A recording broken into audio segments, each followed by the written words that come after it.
2주 전에 했던 말씀 그 본문에 이어서 계속되어집니다.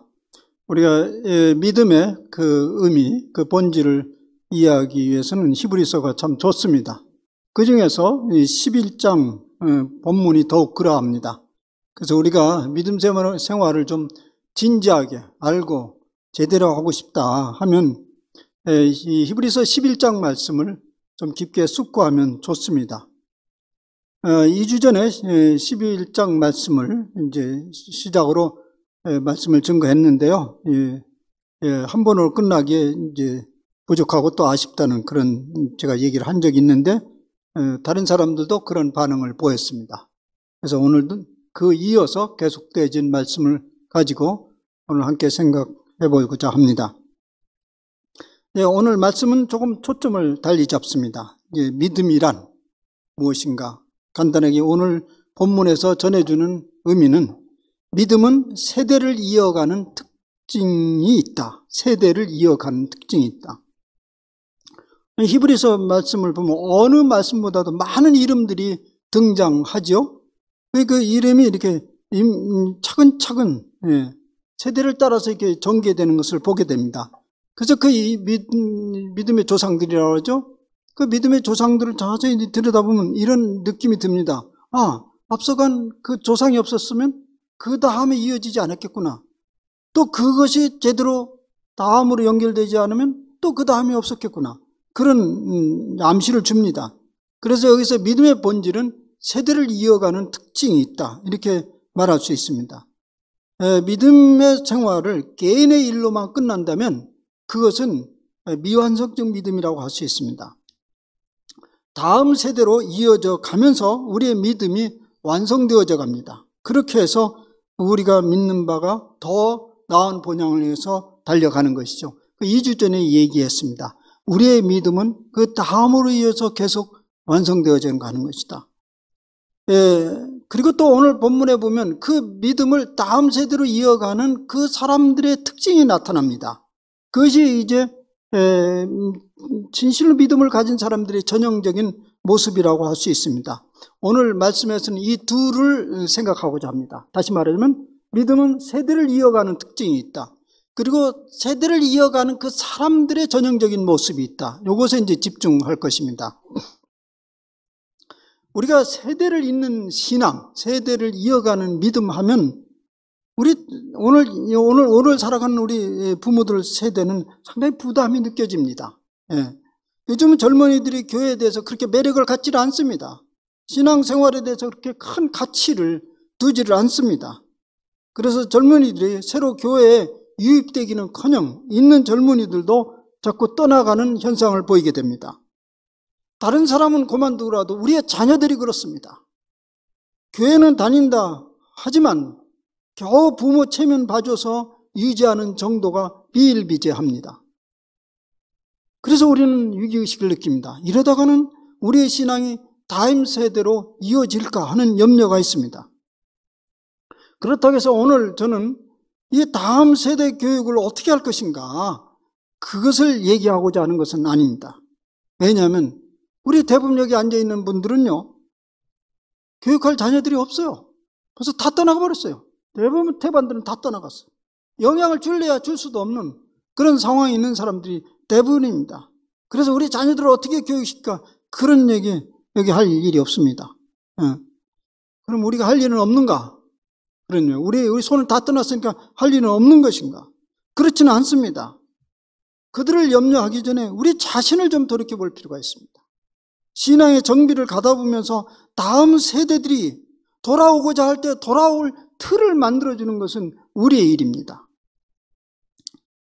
이전의 말씀에서 약속의 땅을 향한 더 나은 본향을 바라는 것이 믿음이라고 했습니다.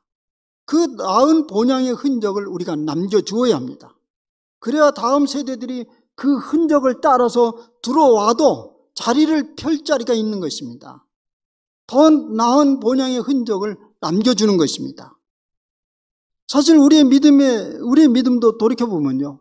이전에 조상들이 남겨둔 그 흔적이 있었기 때문에 그 믿음을 붙들었고 오늘 우리가 여기까지 이르게 된 것입니다. 그런데 우리가 오늘 세대를 잇는 믿음의 여정에서 위기를 맞고 있습니다. 어떻게 하겠습니까? 그런데 사실 그런 위기는 우리의 처음이 아닙니다. 이미 우리의 믿음의 조상들도 계속적으로 그런 위기를 맞이하곤 했습니다. 그래서 오늘 우리는 그들이 어떻게 그것을 극복했는가를 보면서 한번 우리가 어떻게 이걸 새롭게 믿음의 세대를 이어갈 것인가를 생각해 보려고 합니다. 그것이 우리의 관심사입니다.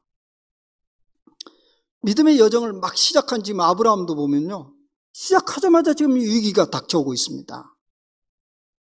하나님께서 아브라함을 선택하면서 그걸 믿음의 조상이라고 이름을 붙였는데, 그리고 약속했습니다. 내가 내 자녀들을 통해서 하늘의 별처럼 바다의 모래처럼 큰 민족을 세우겠다고 했습니다. 그런데 그 약속이 시작되기도 전에 흔들흔들 시작했습니다. 그 약속이 이루어지려면 자식이 있어야 되지 않습니까? 자식이 없어요. 그래서 이런저런 방법을 연구하다가 그 종으로부터 자식을 생산하게 됐죠. 이스마엘이라는 자식이 남습니다. 그런데 그 자식으로 인해서 한바탕 소란이 일어나기 시작합니다. 가정에 위기가 생기게 됩니다. 잘 아시죠? 제 부인 리브가 사라와 그리고 이스마엘과 또 그 종과 관계가 아주 복잡한 문제가 가정 완전히 깨질 뻔했어요. 근데 여차저차해서 잘 마무리 짓고 그래서 이제 마침내 약속의 자식이라는 이삭을 얻게 됐습니다. 이제 됐다. 그 인정을 받았는데 이제 이를 통해서 하나님의 약속을 이뤄가야 될 기틀을 마련했다 싶었는데 또 다른 위기가 찾아옵니다. 그 자식을 포기하라는 거예요. 이것을 어떻게 받아들여야 됩니까? 모순입니다. 그 약속, 자식이 없이 어떻게 하나님의 약속이 이루어집니까? 이 하나님의 요구는 지금 인지상정에도 맞지 아니하고 대의명분과도 맞지 않습니다. 그것이 아브라함에게 주어진 위기요, 풀어야 될 숙제였습니다. 그런데요, 결과는 아브라함은 그 인지상정도 뛰어넘었고 그럴듯한 명분도 내려놓았습니다. 그리고 자기 자신을 고통 속에 밀어넣었습니다. 무엇이 그로 하여금 그렇게 하게 했습니까? 본문은 그가 누구보다도 강인한 인물이라는 암시가 없습니다. 불을 보듯 뻔한 돌이킬 수 없는 파멸만 기다리고 있을 뿐이었습니다. 그런데 그가 그렇게 결정을 했습니다. 그 근거는 무엇입니까? 성경은 그냥 간단하게 답을 합니다. 그것은 믿음이었다. 그것은 믿음이었다. 이것은 꼭 믿음이 이것이다. 이렇게 결정하는 것입니다. 이제 믿음의 본질에 대해서 다시 한번 생각해 봅시다. 히브리서 11장 첫 절에는 믿음은 바라는 것들의 실상이라고 했습니다. 이게 무엇입니까? 바라는 것들의 실상. 이 말은 우리에게 두 가지 눈이 있다는 거예요. 믿음의 눈이 있고 일상적인 눈이 있는데 이 둘은 다르다는 것을 암시하고 있습니다. 일상적인 눈이라면 보이는 것은 보는 것이고 보이지 않는 것은 못 보는 것입니다. 이것이 일상의 눈이죠. 보는 것은 보이는 것이고 보이지 않는 건 안 보이는 거예요. 반면에 믿음의 눈은 보이는 것도 다르게 볼 수도 있고 보이지 않는 것도 볼 수 있다는 얘기입니다. 우리는 코페르니쿠스라는 사람을 잘 알고 있죠. 코페르니쿠스 대혁명이라는 말을 수고처럼 잘 알고 있습니다. 중세 때 사람이죠. 1473년부터 1543년 사이에 살던 사람인데 이가 나타나기 전까지 이 중세는 지구가 우주의 중심이라고 믿었습니다. 그래서 모든 태양과 별들이 지구를 중심으로 뱅글뱅글 돈다고 믿었습니다. 그것을 일컬어서 우리는 천동설이라고 합니다. 그런데 코페르니쿠스가 등장하면서 이 이론이 뒤집어졌습니다. 지구는 태양을 중심으로 돌고 있는 수많은 별들 중에 하나일 뿐이라는 것을 알아냈습니다. 그것을 지동설이라고 합니다. 난리가 났죠. 근데 중세가 아주 뒤집어졌어요. 그래서 그 복잡한 역사는 우리가 잘 알고 있습니다. 근데 그 가설을 내걸었는데 이어서 갈릴레이, 케플러, 뉴턴 등이 그것이 사실이라는 것을 입증해냈습니다. 비로소 사람들은 지동설을 믿기 시작했습니다. 그동안 천동설을 믿었을 때는 무슨 사건이 벌어지냐면, 그동안 천동설을 믿었을 때에는 보이지 않던 별들과 별자리들이 나타나기 시작했습니다. 아니, 나타냈다는 말은 안 맞아요. 보이기 시작했다는 말이 맞아요. 그 별과 별자리는 언제나 그 자리에 있었습니다. 그러나 그것을 볼 수 있는 믿음의 틀이 없었기 때문에 보이지 않았습니다. 근데 믿음의 틀이 확고하게 자리 잡기 시작하니까 그게 막 보이기 시작했습니다. 하나님의 세계도 보는 것보다 믿는 것이 우선이라는 얘기입니다. 이 세상도 그런데요. 하나님의 세계 보는 것보다 믿는 것이 우선입니다. 제가 중학교 때 영어를 막 배우기 시작하면서 부정동사라는 문법을 배울 그 시점에 우리 영어 선생님이 이제 한 문장을, 이 부정동사를 이해해서 이 문장을 외워라 하는 게 있습니다. 여러분들 다 기억하겠죠? 중학교 다 나왔죠?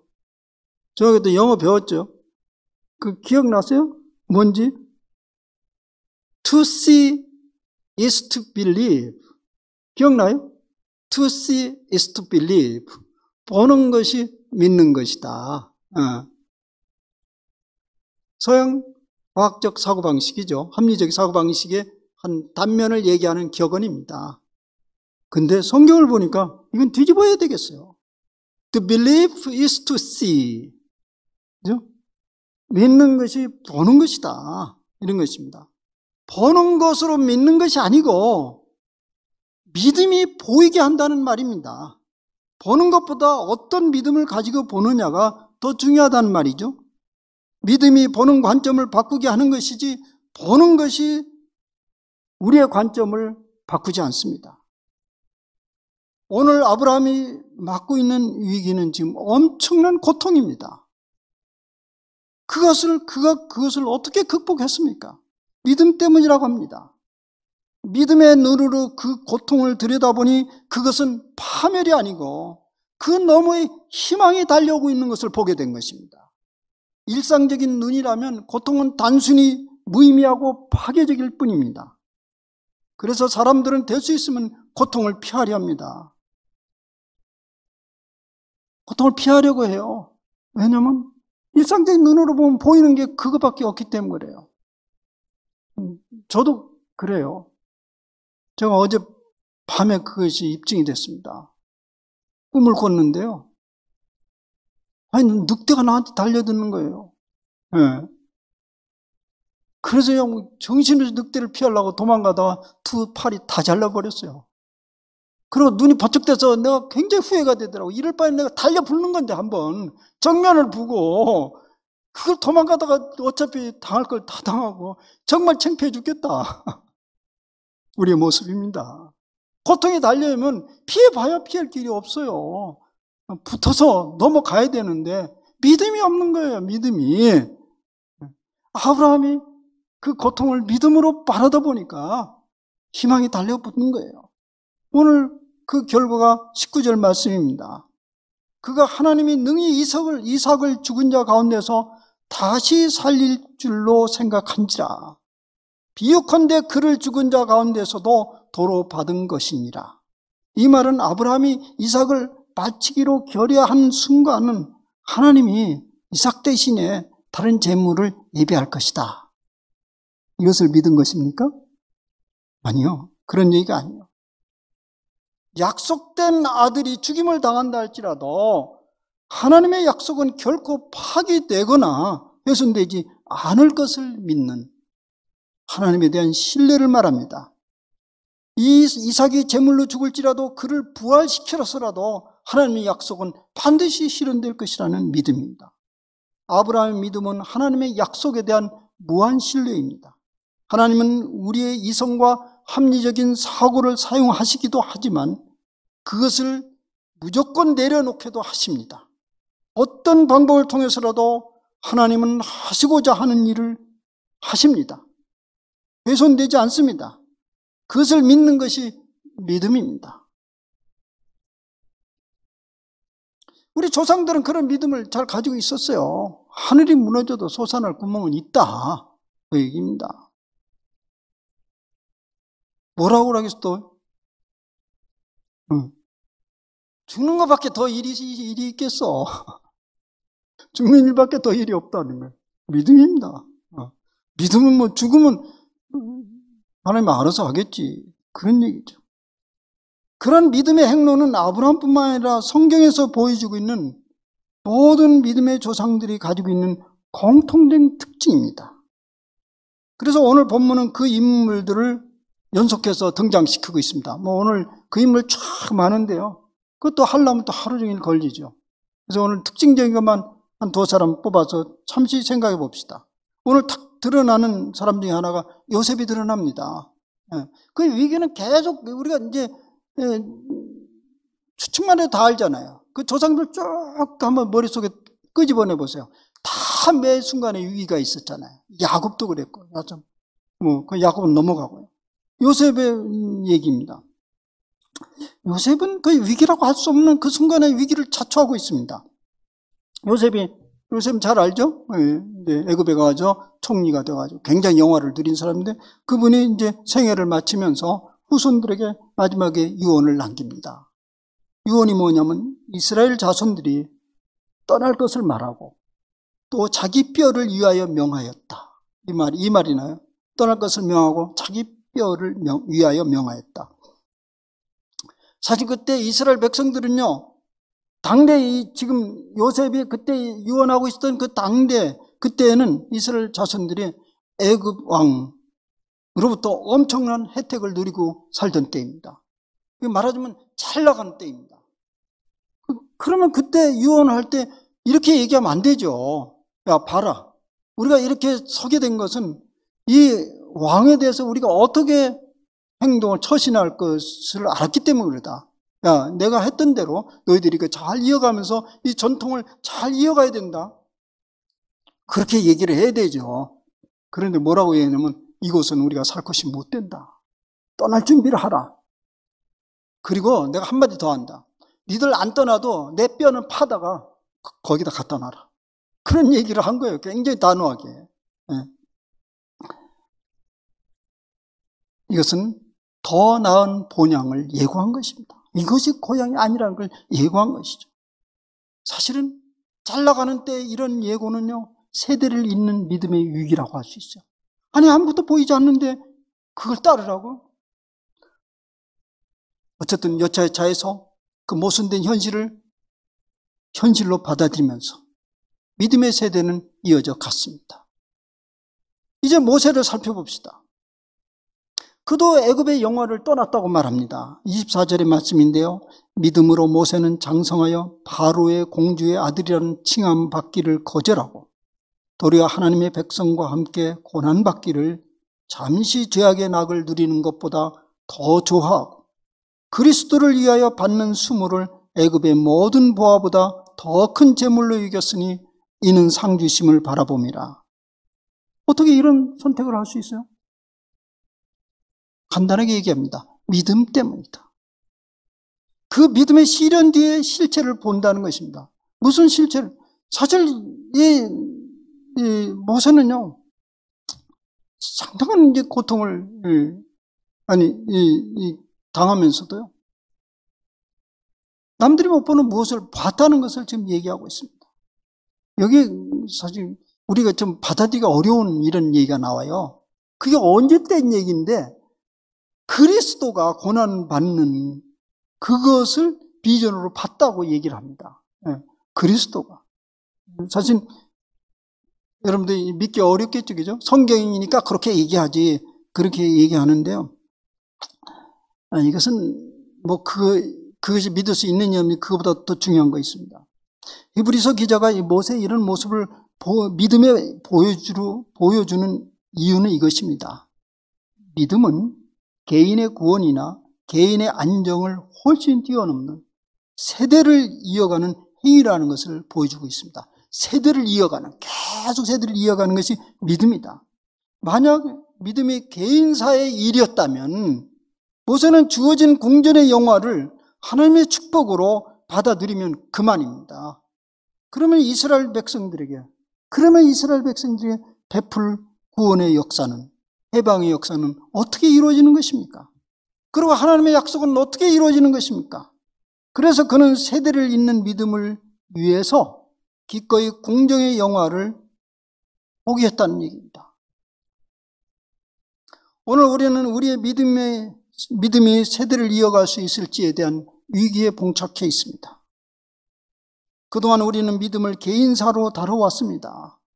내가 구원받기 위해서, 내 안전을 위해서 믿는 것이 믿음의 목적이라고 생각해 왔습니다. 그러나 성경에서 보여주는 믿음의 모델인 조상들의 믿음은 개인의 삶을 뛰어넘어서 다음 세대로 이어지는 사건이었습니다. 개인의 삶을 훨씬 뛰어넘어서 전체로 이어지는 삶 그 자체를 믿음의 진면모로 얘기하고 있습니다. 모세도 그러하였고 바울도 그러하였습니다. 잘 아는 대로 이 둘은 이런 얘기를 합니다. 차라리 내가 무너져도 이 백성들을 위한 것이라면 나는 그 길을 선택하겠다고 했습니다. 사실 그 다음에 보면 모세의 비극적인 장면들이 많이 나타납니다. 모세가 이스라엘 백성들을 끌어갑니다. 처음부터 모세는 그걸 원하지 않았어요. 하나님께 난 그거 못한다 그랬는데 강제로 끌어갔어. 끌어갔으면 그 다음에 여러 가지 좋은 일이 생겨야 되는데 계속 40년 동안 고통입니다. 언젠가 그는 너무 힘드니까 하나님께 이렇게 하소연을 합니다. 내가 이 백성을 배웠습니까? 이 백성을 내가 낳았습니까? 그렇게 막 하나님께 한 거를 해요. 그리고 그 다음 뭐라고 말하는지 아세요? 날 아예 죽여주세요. 죽여달라고. 나 이 일을 못한다. 큰 고난 가운데 계속 이스라엘 백성들을 끌어갑니다. 그러면 아주 시원하게 가나안 땅에 쫙 들어가서 그래도 한바탕 영화를 봐야 되지 않습니까? 그런데 마지막 순간 가나안 땅에 다 들어갈 때 요르단 그쪽에서 비스가 산이라는 곳에 모세를 가져다 딱 올려놓습니다. 저기 보이지 않냐? 보입니다. 저게 너희들이 들어갈 가나안 땅이다. 저도 봤어요. 올라가서 쫙 보여요. 쫙 가나안 땅에. 네. 왜 그런 일을 하시는 거예요? 그리고 어떻게 했죠? 보이지? 예, 보입니다. 그리고 어떻게 했어요? 너는 거기서 죽어라. 왜 이런 장면을 보여주는 것입니까? 무슨 일이에요 이게? 물론 우리는 성경적으로 이러저러 해석을 합니다. 그가 뭐 바위에서 물 나오려고 할 때 몇 번 딱딱 쳐서 화를 내서 그랬다. 그건 굉장히 비상적인 얘기고요.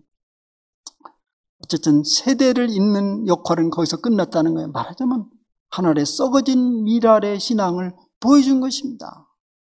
그래서 그 가나안 백성들이 그곳에 들어가기 시작합니다.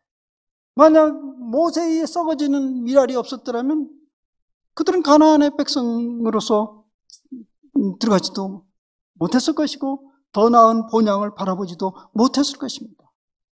진정한 믿음은 개인의 문제를 넘어 대를 이어가는 속성을 지닙니다. 그래야만이 하나님이 이루시고자 하는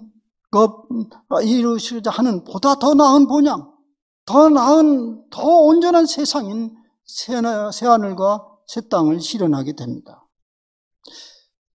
우리는 지금 이러한 사실에 조금 더 의심하지 않습니다. 우리는 우리 자식들이 그렇게 믿음의 대를 이어가주기를 간절히 바라고 있습니다. 안 그렇습니까? 어떤 때는 그 간절함이 우리에게 고통을 주고 있습니다. 그런데 그 믿음의 대를 잇는 방식은요, 세상적 방식과 근본적으로 다른데 문제가 있습니다. 세상에서 우리 집안의 가문의 명예를 이어주는 방식과는 달라요. 그 방식이 좀 달라요. 근데 세상에 이루어지는 방식을 한번 봅시다. 우리의 가문의 명예를, 집안의 대통을, 또 재물을 이어주는 그런 방식과는 사뭇 달라요. 그런 방식을 보면요, 우리는 우리 자녀들을 향해서 엄청난 기대를 걸지요. 그래서 그 자식들을 위해서, 자녀들을 위해서 도저히 받아들일 수 없는 일까지 감행을 합니다. 아마 그러면서 자식들에게 말합니다. 이건 너희들을 위해서라고 말합니다. 만약 자식들이 안다면 받아들일 수 없는 일까지 하면서 너희들을 위해서다, 너 미래를 위해서다라고 말합니다. 최근 벌어지고 있는 조국의 사건이 그게 진실이라면, 저는 가정을 뒀어요. 진실이라면 그것이 바로 대한민국 부모들의 전형적인 얼굴입니다. 그래서 화가 더 난 거예요. 들킨 거예요. 투사요. 그래서 더 분노가 일어나는 거죠. 난 내 모습은 숨기고 싶은데 다른 드러난 거죠. 그런데 다음 세대를 잇는 믿음의 전통은 그런 식으로 세워지지 않습니다. 더 나은 본향을 향한 우리의 열망보다 하나님이 이루실 약속보다 더 소중한 무엇이 내 속에 남아있는 한 살아있는 믿음을 전할 수는 없습니다. 자식이 혹은 또 다른 유무형의 보물이 하나님을 향한 믿음보다 앞서 우리의 마음을 자리 잡고 있다면 다음 세대로 이어가는 살아있는 믿음은 기대할 수 없습니다. 교회에서 많이 듣는 소리죠. 하나님보다 더 사랑하는 것, 하나님보다 더 소중히 여기는 것이 있으면 내게는 가당하지 않다. 수도 없이 많이 들은 소리예요. 그런데 그런 것이 뭐냐 얘기죠. 한 예를 들으면 그렇습니다. 자녀들을 위해서 믿어주는 신앙도 있습니다. 그죠? 자녀들을 위해서 믿어주는 신앙이 있어요. 요즘 젊은이들에게 종종 보는 일인데요. 근데 자녀들을 위해서 믿어주는 신앙은 그 신앙이 전수되지 않습니다. 가끔 우리 주위에 그런 사람들이 있습니다. 나는 시원찮아도 내 믿음이 시원찮은데 너희들은 좀 신앙이 좋은 아이들로 자랐으면 좋겠다. 그런 아이들로 그런 마음으로 교회를 아이들을 데리고 와요. 그래서 요즘에 시중에 돌아다니는 소문은 교회가 잘 되려면 교육부가 아주 좋아야 된다. 그런 얘기를 합니다. 교육부가 아주 좋아야 된다. 젊은 부부들이 선호하는 일이죠. 오직 자기 자식을 위해서 말입니다. 그런데요, 정작 자기 신앙은 돌보질 않아요. 자기 신앙은 별로 돌보지 않고 자식들 잘할 테니까 니들 참 잘. 아이들이 와서 신앙의 노래를 부르고 성경을 줄줄 외우고 그러면 너무나 흡족해서 너희들 잘 자라구나. 근데 나랑은 상관없는 일이다. 니들만 잘 가거라. 그런 신앙인 전수되지 않아요. 그것은 뿌리가 든든하지 않은 나무에서 좋은 열매 맺기를 기대하는 것과 같습니다. 그런데 오늘 하나님은 아브라함을 뿌리 깊은 나무로 만들어 주기 위해서 한 조치가 뭐냐면 이삭을 포기하라는 거예요. 대를 이어가는 믿음의 나무는 그 뿌리부터 튼튼해야 된다는 말이죠. 그러면 늦는 것 같지만은 결국은 믿음의 대를 이어가는 확실한 길이 됩니다. 지금 뿌리가 든든하지 못하면 튼실한 열매를 기대할 수 없습니다. 하나님께서 아브라함으로부터 가장 소중하게 여기는 이삭을 내려놓도록 하신 것도 바로 그것이 든든한 믿음의 장애물이 되기 때문에 그러한 것이죠. 성경에서 말하는 아브라함에게 기대하는 믿음은 이것이었습니다. 그가 하나님이 능히 이삭을 죽은 자 가운데서 다시 살리실 줄로 생각한지라. 비유컨대 그를 죽은 자 가운데서 도로 받은 것입니다. 여기 아들을 돌려주겠다는 말은요, 아브라함이 그렇게 애달파하는 그 자식 사랑을 그대로 되갚아 주겠다는 말이 아닙니다. 도리어 하나님의 약속을 이루어가는 또 다른 유의 아들이 있을 수 있다는 얘기입니다. 그것은 인간적인 애착을 회복시켜 주겠다는 말도 아닙니다. 그래서 성경은 죽은 자 가운데서 도로 받았다 이렇게 말하고 있습니다. 이미 이삭은 죽은 것입니다. 아브라함의 마음속에는 벌써 이삭과의 관계가 끊어진 것입니다. 그 자식보다 더 소중한 것은 하나님이 하신 약속이었습니다. 이것을 믿는 것이 믿음이라고 히브리서 기자는 말합니다. 이러한 믿음의 속성 때문에 믿음의 대를 이어가고자 한다면 먼저 우리 세대에서 믿음의 전통을 굳건히 세워놓아야 됩니다. 말할 것도 없이 우리 자녀들이 믿음을 지킬 수 있도록 모든 환경을 제공해 주어야 하고 그들을 위해서 필요한 여러 조치를 취해 주어야 됩니다.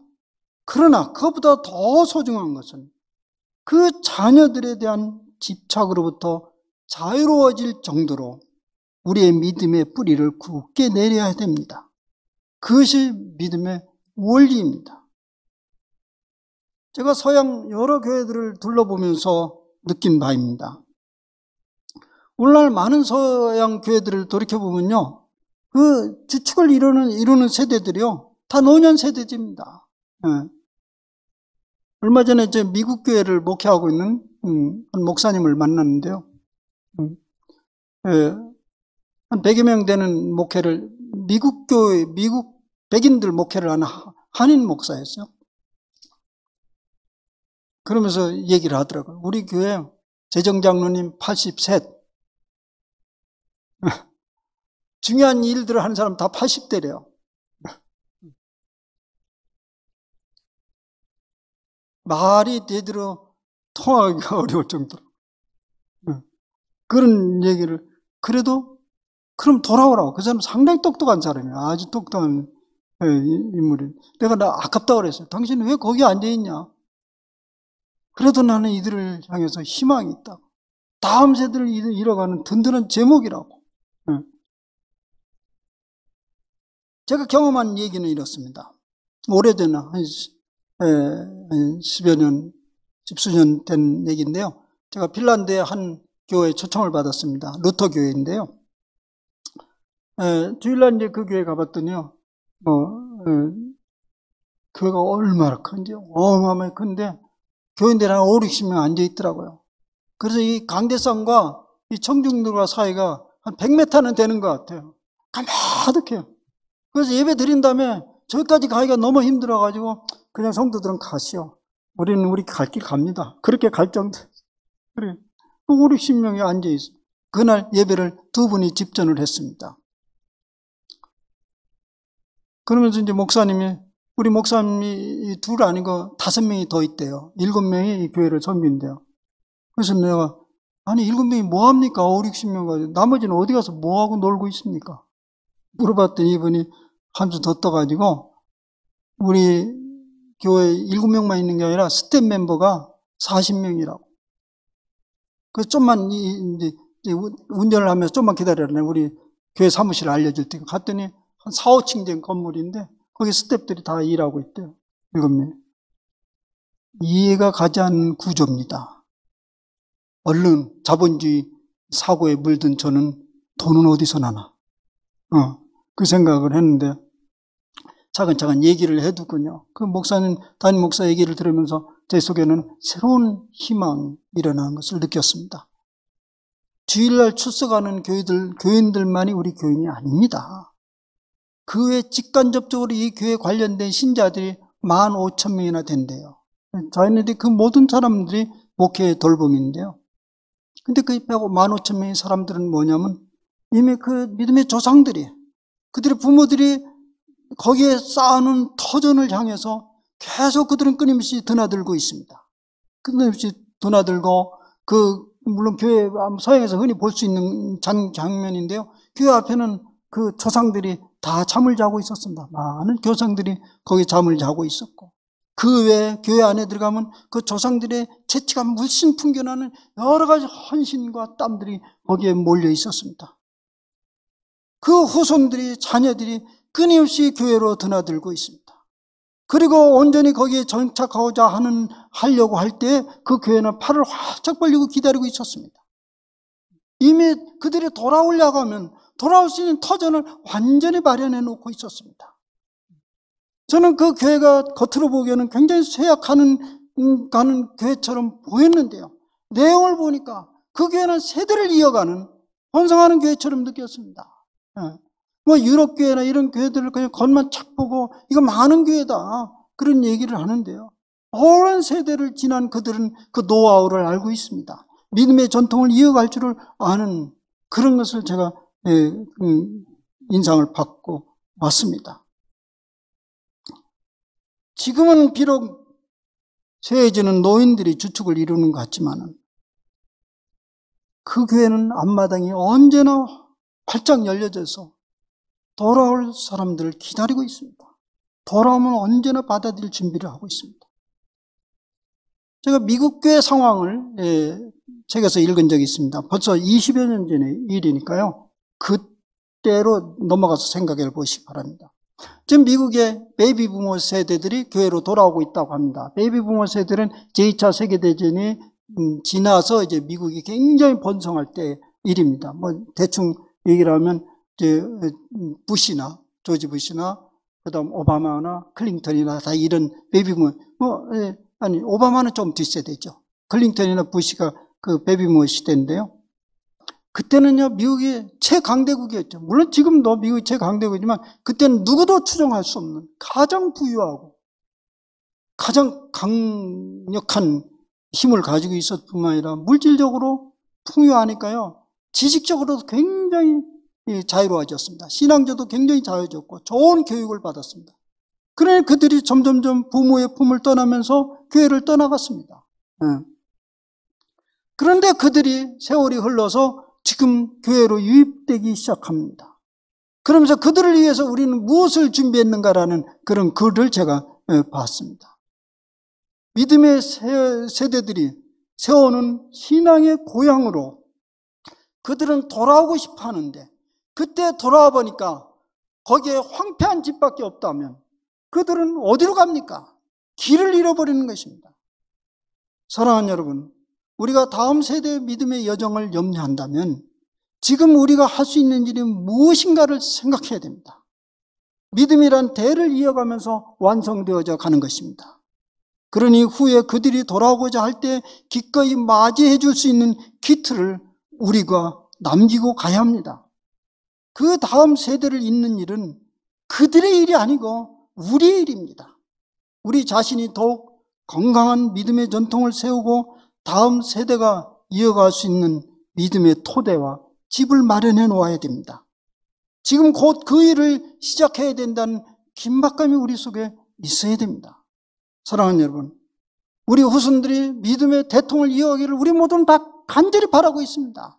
그것이 우리의 사명입니다. 우리는 그런 꿈을 가지면서 그들이 결국은 다 돌아올 것이고요. 믿음의 대를 이어갈 것이라는 희망을 가지면서 오늘 이 문제에 대해서 우리가 깊이 논의하고 토의하고 또 새롭게 다짐하는 그런 기회를 가지기를 간절히 바랍니다. 기도합시다. 주님, 믿음의 선조들이 있었기에 그들의 대를 이어가는 신앙의 전통을 물려줬기에 오늘 저희들이 있게 되었습니다. 우리는 이 신앙을 매우 소중하게 여깁니다. 아니, 소중하게 여길 게 아니라 그것이 우리의 생명이요 우리의 전부임을 고백하기에 우리는 이곳에 와 있습니다. 그러나 다음 세대들이 염려가 됩니다. 이 신앙의 대가 이어질까 하는 우리에게 염려와 두려움이 있습니다. 그러나 그런 염려와 두려움은 오늘 우리가 겪은 처음의 일이 아닌 것을 오늘 말씀을 보면서 발견했습니다. 그 위기가 문제가 아니라 그 위기를 기회로 삼는 그 사람이 있느냐를 오늘 주님은 찾고 있는 줄 믿습니다. 우리가 그 다음 세대를 위해서 기틀을 마련하고 더 나은 본향의 흔적을 남기면서 다음 세대를 꿈을 키워가는 저희들 되게 하여 주시옵소서. 주님, 우리에게 맡겨진 소명을 우리가 놓치지 않게끔 우리를 일으켜 주시옵소서. 예수님의 이름으로 넣었나이다. 아멘.